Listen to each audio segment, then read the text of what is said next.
Hi everyone, it's been a long time, but wanted to share with you the latest article, which is an American Greatness, the Great Pale Scarecrow of White Supremacist Violence.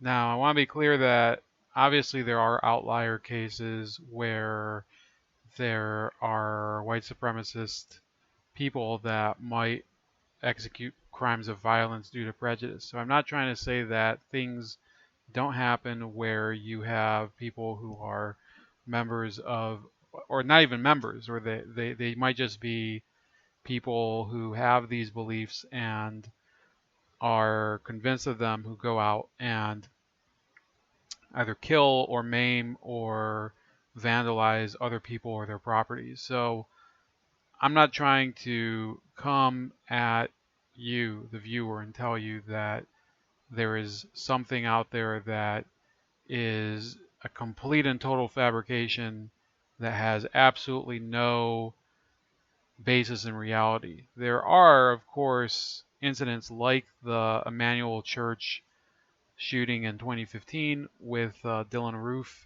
that are manifestations of it. But the idea that it's this massive problem, this epidemic, is ridiculous. And I know that even as I publish this article and post this video, especially on BitChute, I might get people in the comments who will try to provoke the response that they think is appropriate and say, well, we actually do exist. You know, there are people who do want to stoke this notion that, you know, the white power movement is getting bigger because they want to believe it. But the truth is that the majority of it is confined to commentary. And that's exactly it. It's all that it is. And that's why I don't really freak out in comment sections when people try to impugn my motives, because of course I'm part of the tribe. So they think, oh, this person might be some sort of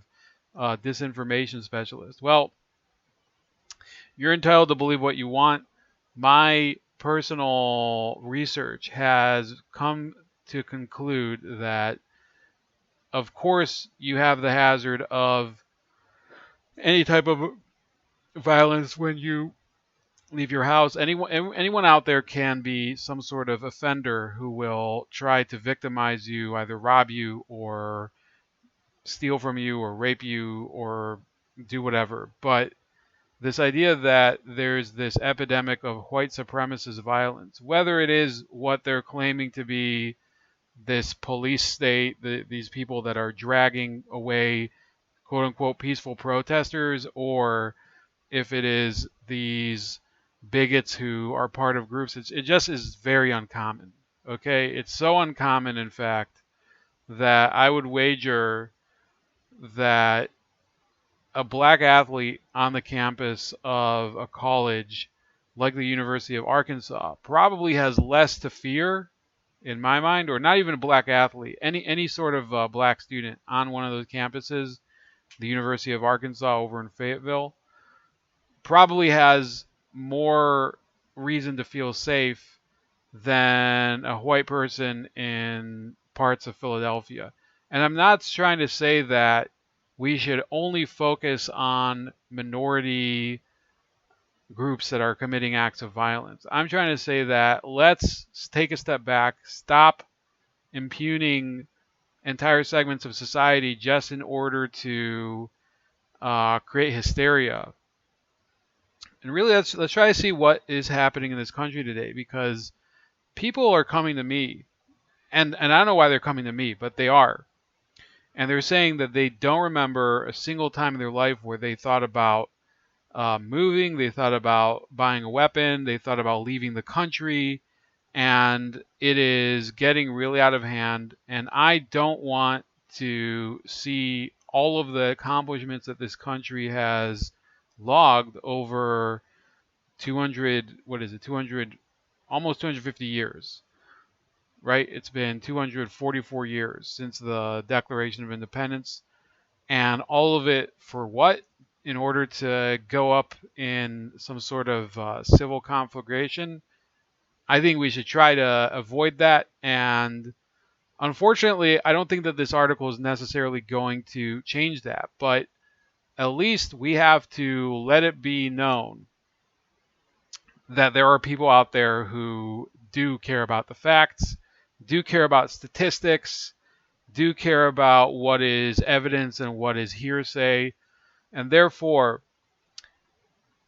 everything that the media is saying about Black Lives Matter and about the movement that's going on right now concerning police violence and all of that, it is based on largely falsehoods. Sorry, I just had to swat at a fly here. So, first of all, as you probably know, Trayvon Martin, that was the first myth of our time. Of course, there were earlier ones, the Tawana Brawley, uh, you know, race hoax. And obviously, there were real racial incidents that I don't think the police should get off the hook for, like Amadou Diallo. And I forget, there was a different gentleman, Abner Louima. These were in the late 90s.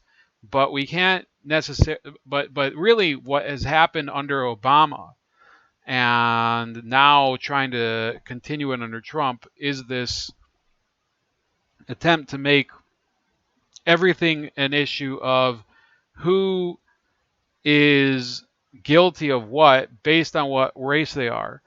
And the Trayvon Martin incident was the most relevant one because the entire time they were trying to portray Trayvon Martin, who unfortunately, yes, he did not deserve at all to die. He was not out there up to no good, but George Zimmerman did not set out to murder Trayvon Martin. He didn't set out to arrest him. He was a neighborhood watch guy. He did not do anything that I would say was illegal. He made possibly some ill-advised choices in trying to follow Trayvon Martin. But in court, none of the accusations that he was deliberately trying to murder Trayvon Martin came to fruition. And in fact, all the forensic evidence pointed to the fact that Zimmerman had been assaulted while he withdrew his handgun and killed Trayvon Martin.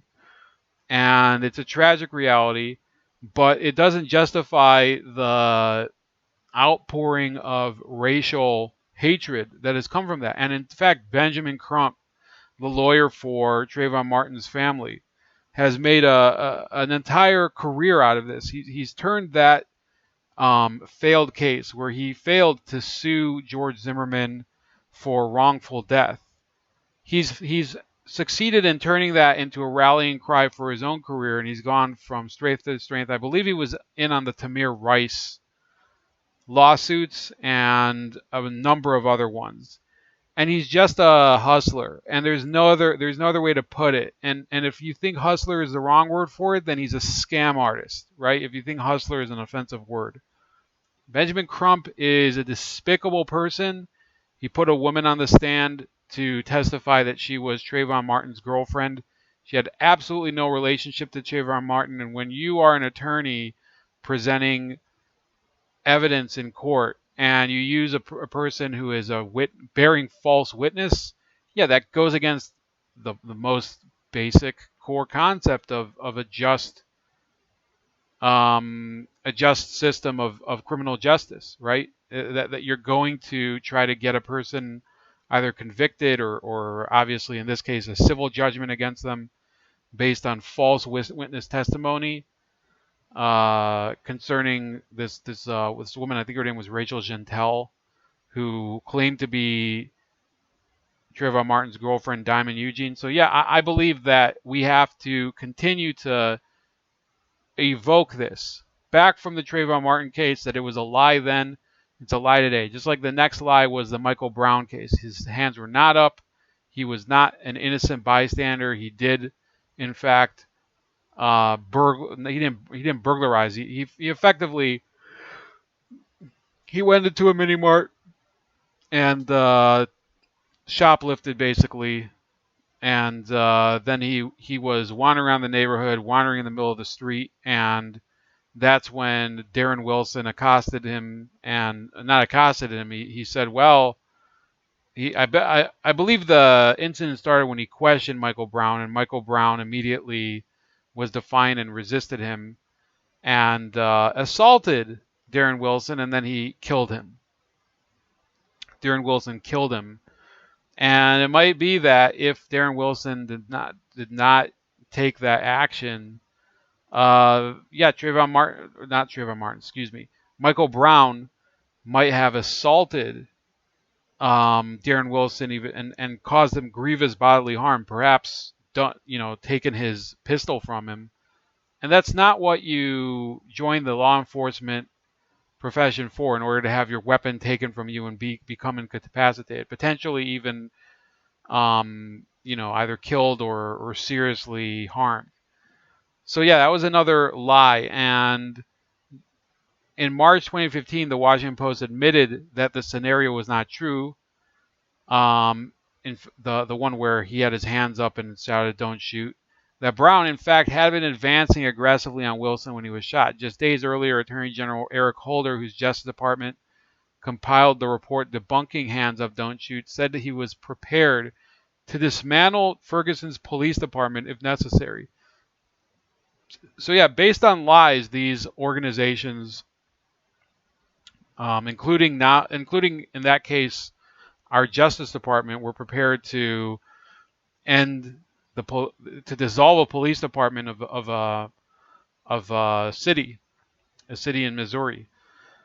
And then there were the Missouri student protests, which were a complete and total joke, based on this rumor spread by the student association president that a passing pickup truck yelled a racial slur at him, which has nothing to do with the university. That incident, a passing pickup truck yelling a racial epithet at this student president, caused the university president to resign. Can you believe that? Over something that he had no control over, was not his responsibility. Could you imagine if somebody is passing by your house and yells something at somebody else who's walking by your house, and you're held responsible for that? What kind of idiocy is that? And then, of course, you have hate crime hoaxes. Jussie Smollett, Michael Bennett, and Bubba Wallace are three famous examples that come to mind. So in the midst of all that, obviously there's been this massive outbreak of violence and also street protests since the end of May. And if you really look at what's been going on, the press is very eager to deflect the responsibility for any bloodshed or property damage away from the people who are really responsible. And you see articles in the New York Times by Neil McFarker where he's blaming the Boogaloo accelerationists, even though he admitted in the same article that his suspicions were unproven.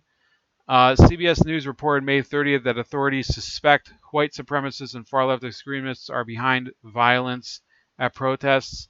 This entire time, for those of you that have not, I think my audience is pretty much on the same page as me.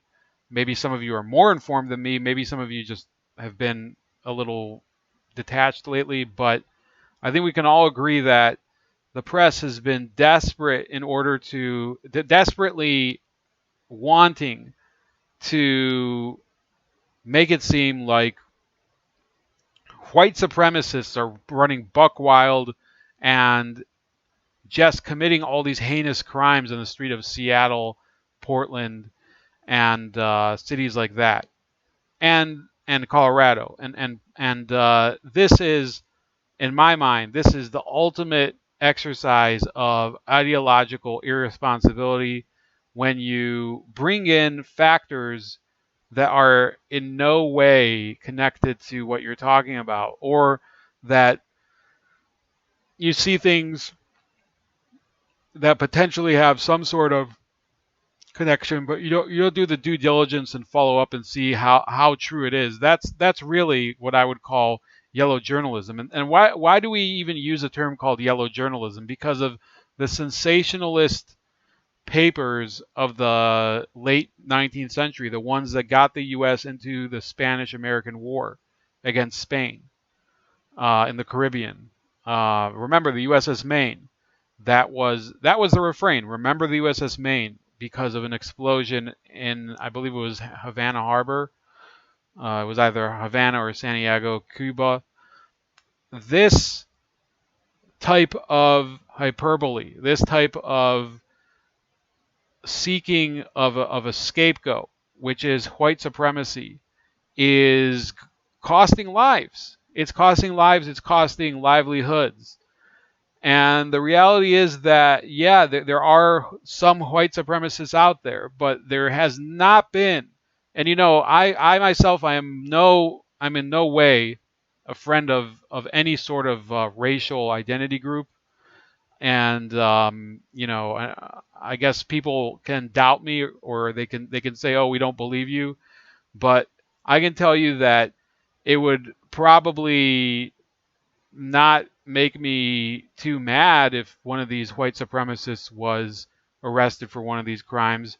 But the fact is that none have. And if you're such an enemy of white supremacists, you need to bring the goods. You need to pony up and tell us which white supremacist has been actually caught and charged with any of these crimes.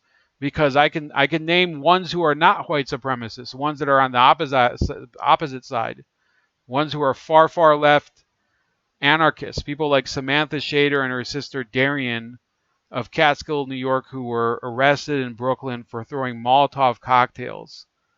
One of them, Samantha Shader, had 11 prior arrests in just as many states.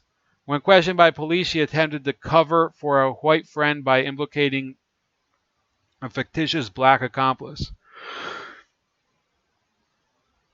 Dylan Robinson was arrested on June 19th in a Colorado ski resort on suspicion of being involved in the destruction of a Minneapolis police station weeks earlier. There is no evidence of Robinson's membership in a white supremacist group. You have Chiara de Blasio, who is the daughter of New York City Mayor Warren Wilhelm and wife. So those of you that are from New York will get the joke. And wife Shirley McRae was arrested on May 31st for throwing projectiles at NYPD officers.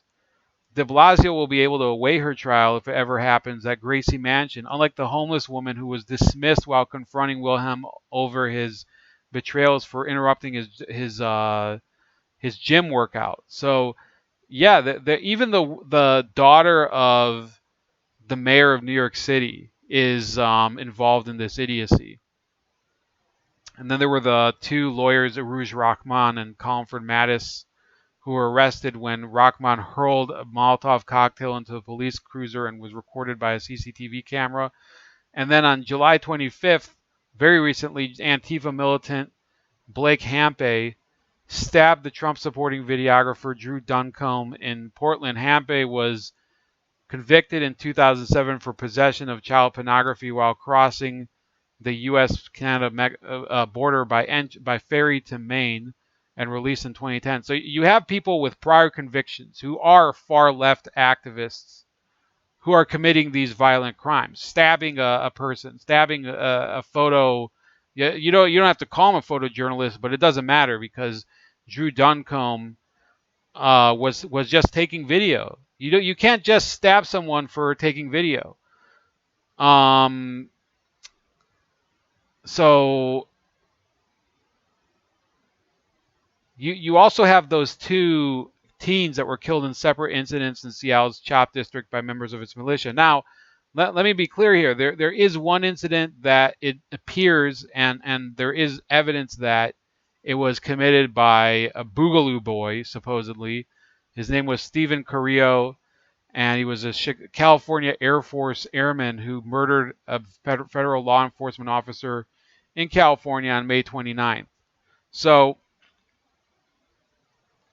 yes, there is one incident that points to at least a little bit of an accelerationist motive that would be either, far right and what do you call it, anarcho-capitalist or far right racial motivation, but it's only one, and there is there's just much less evidence of it. Now, remember, there are incidents where you have more criminal activity that has nothing to do with the politics. More people being killed by just ordinary criminals, right? Like that. I think the guy's name was Richard Dorn in St. Louis. This former police captain was murdered by an assailant.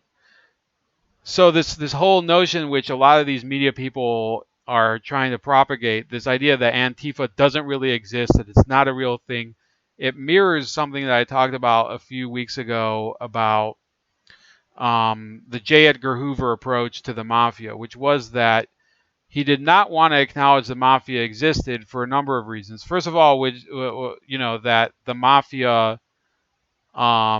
he didn't want to make it possible that the mafia was so powerful. He didn't want to acknowledge that it was so powerful that it would make the FBI seem less effective publicly. Because when people start to see, well, the FBI allowed this problem to persist, it would look bad for him. Another reason he didn't publicly not acknowledge the mafia is that there have always been ties between, maybe not today, but there were always ties between a number of major mafia associates and senior political figures, especially the Kennedys. So those types of things, this denial of how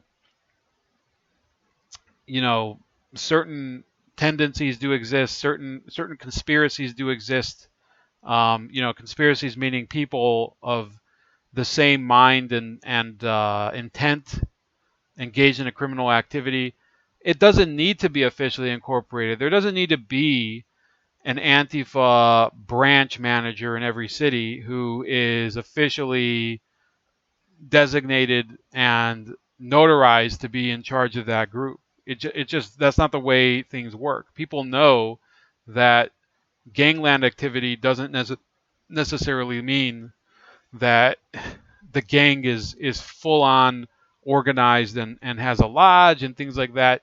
In other countries, it is. Obviously, if you go to Japan, organized crime is much different. But here in the United States, just like the mafia doesn't need any sort of clubhouse or formal meetings or protocols in order to exist, the same thing with Antifa.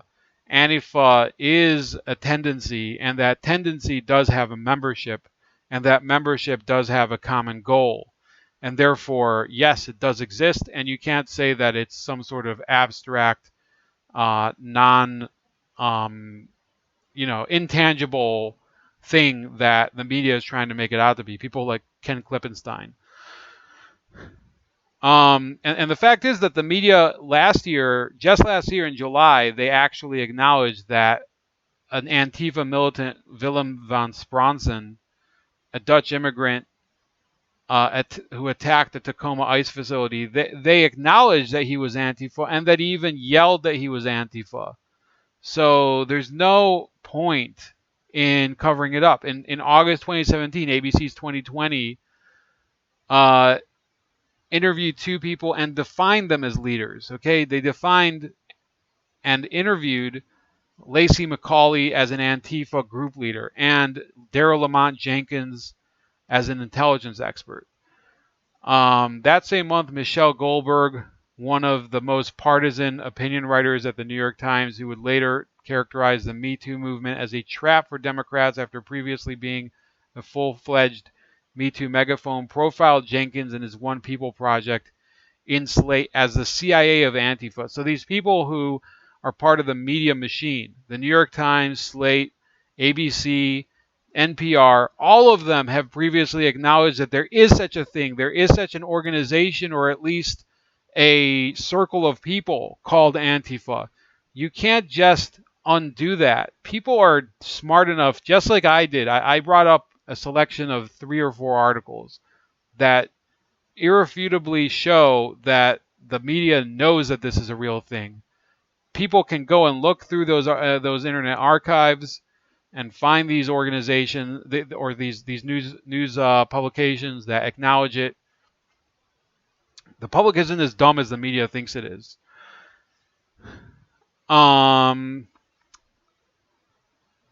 So yeah, there's been this just willful ignorance of how the American public has changed since 2016, and among the problems that I'm seeing is this need, this disgusting need by the media to highlight simple tragedies like suicides as possible lynchings. Okay, this is another area where they are trying to hype this notion that there could be white supremacy, when in fact there's no evidence that these men, most of them are men. There was one transgender person in 2019 who hung themselves. There's no evidence that any of these people was hanged as part of a violent, coercive lynching, right? There's no evidence at all, but the media wants it to be so. And it's pretty frustrating for someone like me who has people in my family who have attempted suicide, who knows people. I've had friends who have committed suicide. When people take their own lives, those around them are left to debate what they could have done differently in order to prevent it. It's easily one of the more difficult positions for a parent, spouse, or friend or child to be within that of having a person who's close to you, commit suicide. It's one of the worst tragedies that can be. I had a friend who several years ago committed suicide by, drowning in a well. And only recently did I actually ask what had been, because at first I thought it might have just been the result of foul play myself. I never asked because it just wasn't comfortable. This was someone that I hadn't seen for easily 5 years before that. A friend of mine served in the army with him, knew him from before the army, in fact. Very fit person, fit in body, but not in mind, unfortunately. A very troubled individual from a bad family background. And yeah, he did take his own life, and there's never been any evidence otherwise. And in fact, apparently, this was not disclosed to me at the time. He did leave a message the same day that he was not going to come back. And I find it despicable that you see the New York Times publishing theories that black people found hanging in various parts of the United States may have been targeted for lynchings by secret crews of white supremacists. And that includes a white person found hanging in Spring, Texas, or sorry, a black person found hanging in Spring, Texas. Representative Sheila Jackson Lee called for a federal investigation despite a history of suicide attempts for this young gentleman. A Hispanic man from the same area was found hanged, and his family confirmed he had been suicidal. Malcolm Harsh, a homeless man found dead from hanging near an encampment in Victorville, California, was also characterized as suicidal by his family. So these are all people featured in articles such as the New York Times article. I think that one was a little early, but I think most of these cases were in the article. A similar case in Palmdale, California, concerning Robert Fuller also resulted in calls for a lynching investigation. Despite no signs of struggle or defensive wounds, the eventual conclusion was that Fuller committed suicide. In fact, Fuller had been treated in 2017 after threatening to kill himself. And so I actually saw people that I knew at the time on Facebook who were speculating that there was this wave of lynchings. And these are people inevitably on the far left, and they seem to think that there are still these crews of good old boys driving around in California and lynching dudes. And yet they never bring any proof. They never explain how they would ever prove it. It has to be true because they think that it's inconceivable that some of these gentlemen, some of these people, in fact, at least 3 of these people, I believe, were homeless. And the homeless rate of suicide is much much higher than it is for the general population.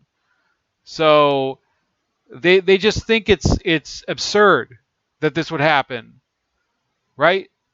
Um, it's just unbelievable that these people would exploit the deaths of people who lived very difficult lives, lived them in poverty with mental illness, and try to say, well, these were lynchings, possibly, when you don't have any evidence. We have to we have to move back to a society that is removed from the emotion. Obviously, like I said, when a person commits suicide, it's a very difficult thing for the family to cope with. Many of them want to deny that their loved one was suffering, that they decided that they needed a release from life. And obviously, America's struggling right now. There's opioid epidemics that have taken the lives of many people. There are there's obviously this pandemic that's happening right now. There's people who have had their livelihoods taken away from them by it, who are committing suicide. This is not the time to start trying to pin suicides on foul play unless you actually have, in any case, some sort of evidence, at least some sort of person who convinced them to commit suicide, right? But because it was a hanging, for some reason, they want it to be a lynching, right? Even though in 2017, a total of 13,075 deaths were classified as suicide by suffocation, which the majority of those would be hangings, according to the U.S. Centers for Disease Control, the CDC. So I'm going to conclude today. I know this is sort of a grim topic, and I don't want to joke about it too much because I think it's serious, and we need to think about this more logically, right? When somebody loses their life, plucked from the prime of their life very early, it is a serious matter for the people around them, including Trayvon Martin and Michael Brown, and other young people, Rayshard Brooks. We're not here in order to step on their graves, dance around on those are people that they don't get to state their own case because they were killed, right? It also doesn't mean that we use demagoguery to turn deaths that were much more easily to explain, even if they are tragic, and turn them into political footballs. And the same thing goes, by the way, for this notion that there's a wave of white supremacist violence. Yes, there are people out there like Dylan Roof, but they're extremely rare.